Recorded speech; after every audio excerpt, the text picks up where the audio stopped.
이란 전쟁이 이제 몇 주째 이어지고 있는 가운데 미국이 이 상황을 얼마나 더 지속할 수 있을지에 대한 논의가 점점 더 많아지고 있습니다. 하지만 여기서 일어나고 있는 일에 대해 두 가지 중요한 오해가 있다고 생각합니다. 하나는 실질적인 차원에서, 또 하나는 전략적인 차원에서입니다. 그래서 오늘은 상황이 어떻게 되어 있는지 분명히 말씀드리고자 합니다. 즉, 첫째로 미국이 어떻게 전쟁의 비용을 사실상 사회화하여 전쟁의 비용을 부담하는 사람들과 전쟁을 계속할지 결정하는 사람들 사이에 격차를 만들었는지 설명하는 것입니다. 저는 이것이 미국에게 큰 낙관의 이유가 된다고 생각하지 않습니다. 하지만 상황은 대중 담론에서 종종 제시하는 것만큼 극적이지는 않습니다. 하지만 문제를 인정하는 것은 확실히 미국 밖에 사는 모든 사람들에게 상황이 더 나쁘다는 점을 분명히 해줍니다. 또한 이는 앞으로 중화인민공화국의 대만 침공 위험성에 대해 중요한 점을 시사합니다. 두 번째로 명확히 해야 할 일반적인 범주는 이 전쟁이 누가 먼저 포기하느냐에 관한 것만은 아니라는 점입니다. 또한 이 전쟁은 이란 정부가 붕괴하지 않는 한 협상으로 최선의 합의점을 찾는 문제이기도 합니다. 그리고 그 점에서 미국은 이란이 앞으로 할 수 있는 일에 상당한 물리적 제약을 가하고 있습니다. 하지만 먼저 미국이 가지고 있는 기본적인 문제를 간단히 요약하면서 시작하겠습니다. 우리는 이전에 펜타곤 내부의 핵심 우려, 즉 미국의 비축량이 좋은 상태가 아니라는 점에 대해 논의한 바 있습니다. 따라서 백악관이 향후 몇 년 동안 중화인민공화국이 대만을 침공하는 것을 억제하기 위해 무언가를 남겨두고 싶다면 미군은 영원히 계속해서 무기를 사용할 수는 없습니다. 하지만 호르무즈 해협이 봉쇄되면서 대중의 논의는 금속, 즉 메탈의 문제가 아니라 용기, 즉 메탈의 문제로 바뀌었습니다. 그리고 이것은 양측 모두에게 해당되는 이야기입니다. 미국에게 이 문제는 결국 서민 경제 문제로 귀결됩니다. 2주 넘게 이어진 전투에서 14명의 사상자가 발생한 것은 정치적인 문제는 아닙니다. 물론 유가족들의 아픔을 폄하하려는 것은 아닙니다. 이에 비해 미국은 이라크 침공 당시 196명의 사망자가 발생했고 훨씬 더 오랜 기간의 반군 활동까지 합치면 총 약 4,500명의 사망자가 발생했습니다. 서민들 중 누구도 금속 비축량에 크게 신경 쓰고 있지는 않습니다. 국가안보라는 거품 속에 사는 게 재미있을 수 있지만 때때로 현실을 직시하는 것도 도움이 됩니다. 그리고 이 영상을 보고 계신다면 아마도 대만 침공이 초래할 경제적 재앙에 대해 잘 알고 계실 거라는 점이 정말 다행입니다. 하지만 이런 이야기는 매달 청구서를 고민하는 풀타임 근무자에겐 매우 추상적으로 느껴질 수 있습니다. 오래전 유행했던 말을 빌리자면 문제는 경제야, 바보야. 트럼프의 모험주의를 억제할 수 있는 것은 미국의 감당 못할 생계비 위기뿐입니다. 여기서 중요한 건 미국 내라는 부분입니다. 이것은 순전히 치솟는 유가로 인한 인플레이션 문제입니다. 제가 이 영상을 촬영하는 시점에 배럴당 약 27달러가 올랐고 이는 주유소에서 갤런당 약 67센트의 가격 상승으로 이어집니다. 이것은 가장 눈에 띄는 가격 인상이며 미국 대중을 전쟁에 반대하게 만들 것입니다. 아니, 더 정확히 말하면 더 많은 미국 대중이 전쟁에 반대하게 만들 것입니다. 평범한 미국인들은 아야톨라를 좋아하지 않지만 그를 제거하는 것이 꼭 이득이라고 생각하지 않을 수 있습니다. 그들은 모든 것에 돈을 더 쓰는데 불이익이 있다고 생각합니다. 반대편에는 생존을 위해 싸우고 있는 이란 정부가 있습니다. 미국은 명확하게 이란 국가 체제를 해체하려 하고 있으며 암묵적으로 이란 시민들이 자신들의 정부에 등을 돌리도록 유도하고 있습니다. 다시 말해, 이슬람 공화국은 이 전쟁의 결과에 깊이 신경 쓸 수밖에 없습니다. 이 상황은 베트남 전쟁이 떠오릅니다. 한쪽이 강해서가 아니라 이해관계에 더 신경 써서 이기는 것입니다. 그래서 많은 대중 담론에서는 미국이 이 전쟁에서 승리와 유사한 결과를 얻고 빠져나올 수 있을지 의문을 제기합니다. 이러한 직감은 위기 협상에서의 핵심적인 요인을 잘 포착하고 있습니다. 전쟁의 비용을 설명할 때 저는 당사자들이 사안에 얼마나 신경 쓰는지에 따라 물리적 비용을 평가해야 한다고 신중히 설명했던 것을 기억하세요. 수학적으로 비용을 계산하는 방법은 물리적 비용을 전리품의 가치로 나누는 것입니다. 다시 말씀드리면 저는 실제 교수이자 게임 이론가로 대체 불가능한 사람입니다. 그래서 미국이 실질적인 결과에 별로 신경 쓰지 않는다면 그 비용의 산정은 부풀려져 보일 수 있습니다. 반면에 이란이 국가 생존을 그 무엇보다도 우선시한다면 그들이 내면화하는 비용은 거의 사라질 정도로 작아집니다. 요컨대 이것이 바로 미국과 같은 나라가 이러한 전쟁을 수행하는 것이 매우 어려운 이유입니다. 이해관계는 나쁜 출발점을 의미합니다. 그렇긴 하지만 전쟁을 둘러싼 일부 논의는 백악관이 부담하는 비용 상황을 과장하고 있습니다. 적어도 트럼프 행정부는 전쟁 비용의 상당 부분을 다른 나라에 떠넘기는 데 성공했습니다. 그리고 미국의 일반 시민들은 앞서 언급한 높은 가격을 체감하긴 하지만 더 넓은 범위의 세계화된 비용까지는 체감하지 못합니다. 이 지불자, 결정자 간의 격차는 호르무즈 해협 봉쇄의 결과에서 가장 뚜렷함을 드러납니다. 휘발유 가격이 갤런당 약 67센트 오를 것입니다. 그것은 미국인뿐 아니라 모두에게 해당되는 금액입니다. 미국은 전 세계 석유 생산량의 약 20%를 소비합니다. 이는 미국인들이 높은 연료 소비로 인한 직접적인 결과의 약 20%를 부담하게 된다는 뜻입니다.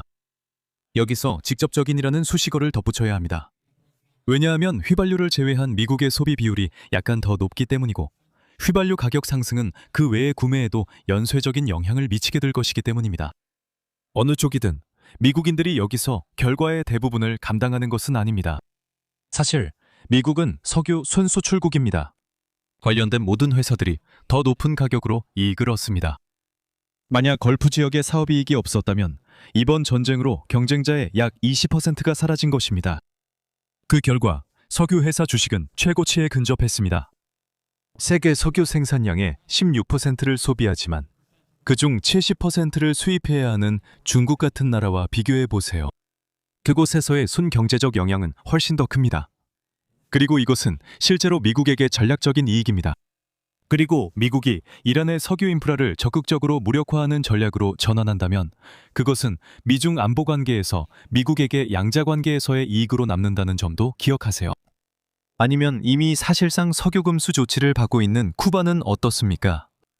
이전에는 각국이 그곳에 석유를 보내길 꺼렸습니다. 호르무즈 해협이 봉쇄된 이후 전 세계적으로 원유 가격이 더 높아지면서 그럴 유인이 사실상 사라졌습니다. 이제 그 나라는 말 그대로 암흑에 빠졌고 암 시장에서 휘발유 1갤런의 가격이 약 35달러에 이르고 있습니다. 이는 평균 월급이 20에서 25달러에 불과한 곳에서 벌어지는 일입니다. 하지만 중국과 마찬가지로 이것은 미국에 대한 비용이 아니라 이익입니다. 지역 파트너들은 이란 드론의 사정거리 안에 있기 때문에 더 큰 군사적 비용을 부담하고 있습니다. 이건 역시 백악관이 직접적으로 부담하는 비용은 아닙니다. 우크라이나는 곧 재정이 점점 빠듯해지던 시기에 경제적 횡재를 얻은 크렘린과 상대해야 할 것입니다. 다시 말하지만 이는 백악관이 직접 부담하는 비용이 아닙니다. 이것이 국제사회에서 펜을 얻는 좋은 방법일까요? 절대 아닙니다. 하지만 트럼프 행정부에 그런 것이 진지한 우선순위였던 적이 있나요? 아메리카 퍼스트는 단순한 구호가 아닙니다. 그것은 실제 정책입니다. 여기서 핵심 교훈은 지불자와 결정권자의 괴리가 전쟁의 결과를 좌우하고 있다는 점입니다. 지불자는 사실상 모두입니다. 결정권자는 백악관에 있는 한 사람뿐입니다. 그래서 미국의 전쟁 비용에 대해 생각할 때 미국의 전쟁 비용을 개념적으로 생각하는 것이 중요합니다. 왜냐하면 쉽게 함정에 빠져서 모든 문제들 때문에 미국의 전쟁 비용이 여기까지 계속 이어진다고 생각하기 쉽기 때문입니다. 하지만 트럼프 행정부가 미국 내에서 일어나는 일에만 직접적으로 관심을 가진다면 적어도 양자 협상에서는 상황이 그렇게 심각해 보이지 않습니다. 전 세계가 혼란스럽다고 해서 미국이 이란과의 협상에서 불리한 위치에 있다고 성급하게 결론 짓지 마십시오. 물론 이것이 미국과 전통적인 동맹국들과의 관계에 대해 말해주는 바는 또 다른 이야기입니다. 실제로 다른 나라들에 가해지는 부정적인 외부 효과가 흥미로운 지정학적 역학을 만들어내고 있습니다. 어제 트럼프는 미국이 호르무즈 해협을 다시 여는데 다른 나라들의 지원 중요성을 논의했습니다. 이것은 며칠 전 논의한 기뢰 제거 문제를 넘어 이제 이 지역을 항해하는 유조선 호위까지 확대되고 있습니다. 전반적인 세계 반응은 무시하는 태도였습니다.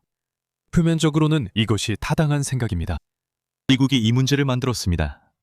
따라서 이 문제를 해결하는 것도 미국의 몫입니다. 당신이 망가뜨렸다면 책임지세요. 특히 나토 국가들은 이 상황을 보고 명확하게 내일이 아니다 라고 반응하고 있습니다. 북대서양 조약기구인데 군사 위기는 중동에서 발생하고 있습니다. 제가 알기로 중동은 북대서양에 있지 않습니다.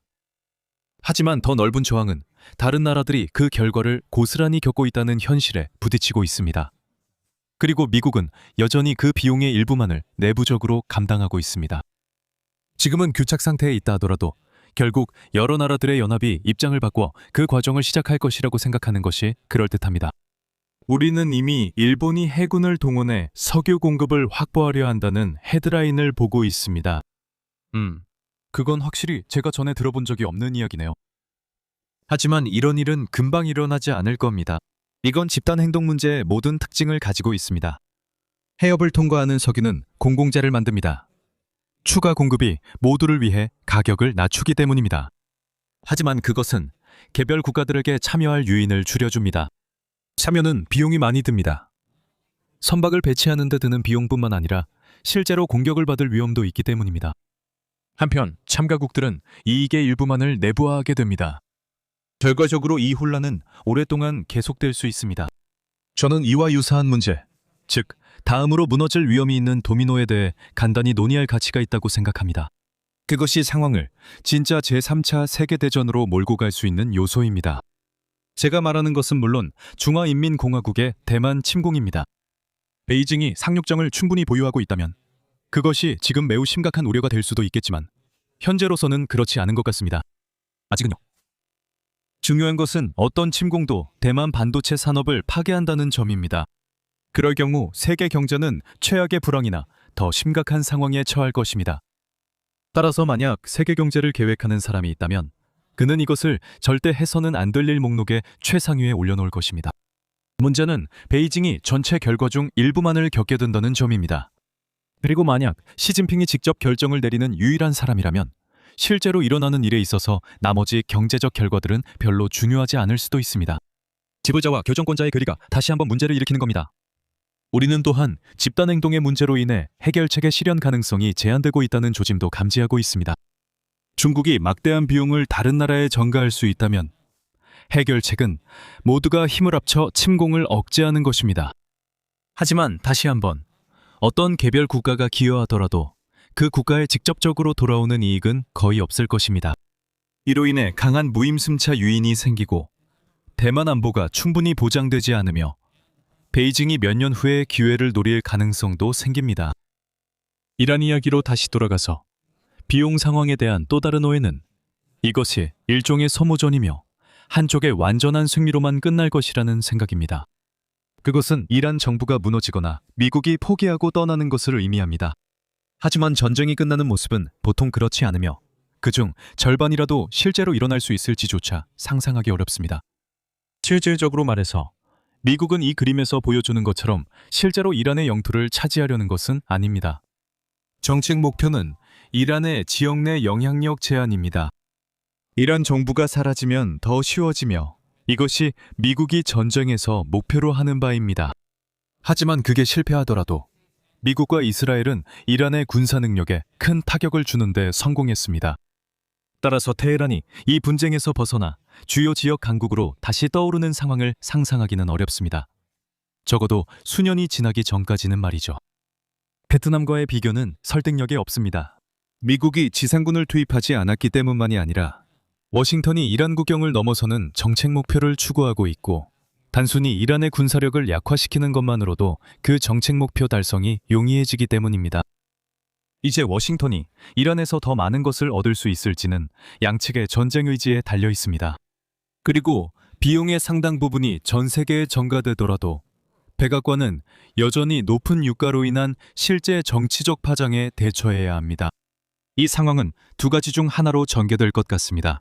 첫 번째 가능성은 트럼프가 앞으로 선거에서 어떤 일이 일어나도 신경 쓰지 않는다는 점입니다. 그는 2028년이면 임기가 끝나고 공화당의 장기적인 성공에는 관심이 없을 수도 있습니다. 따라서 그는 2026년 중간 선거에 직접적으로 신경 쓰지 않으며 그래서 전쟁을 현재의 속도로 계속 이어갑니다. 거의 확실하게 민주당의 물결이 권력을 잡게 되고 의회는 2027년 1월이 되면 예산권을 이용해 트럼프를 견제하기 시작합니다. 그동안 의회의 공화당원들은 매우 곤란한 입장에 처하게 됩니다. 스윙 지역구 후보는 패배할 수밖에 없지만 트럼프를 경제하면 대통령이 적으로 돌아설까 우려합니다. 그러면 또 다른 이유로도 패배가 확실해집니다. 그냥 버티며 전쟁이 잘 풀리길 바라는 게 더 낫다고 봅니다. 시각적으로 보면 이는 평균적인 미국인이 전쟁 비용을 이렇게 볼 수 있다는 뜻이지만 트럼프는 그들의 생각에 신경 쓰지 않는다는 의미입니다.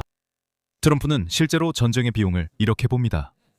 어차피 자신의 선거 전망을 포기한다면 그는 결과에 대해 별로 신경 쓰지 않기 때문입니다. 지불자와 결정자 간의 격차가 다시 한번 문제를 일으키는 것입니다. 두 번째로 이 상황이 전개될 수 있는 방향은 트럼프가 선거 전선에서 벌어지는 일에 신경을 쓰는 경우입니다. 이럴 때 행정부는 이란의 힘을 더 약화시키는 것과 비용이 더 늘어나는 것 사이에 균형을 두고 결정을 내려야 합니다. 이란이 미국 본토를 공격할 수 있는 능력을 갖춘다면 그 우려는 2배로 커집니다. 우리가 이전에도 논의했듯이 이는 심각한 안보 문제입니다. 그렇게 된다면 실제로 이란이 더 강한 협상력을 갖게 될 것입니다. 어느 경우든 우리는 이 문제가 어떻게 강압적인 협상을 통해 해결될 수 있을지에 대해 생각하고 있다는 점을 명심하세요. 트럼프가 중간 선거 이후까지 전쟁을 이어갈 의지가 있어도 실제로 그렇게 한다는 뜻은 아닙니다.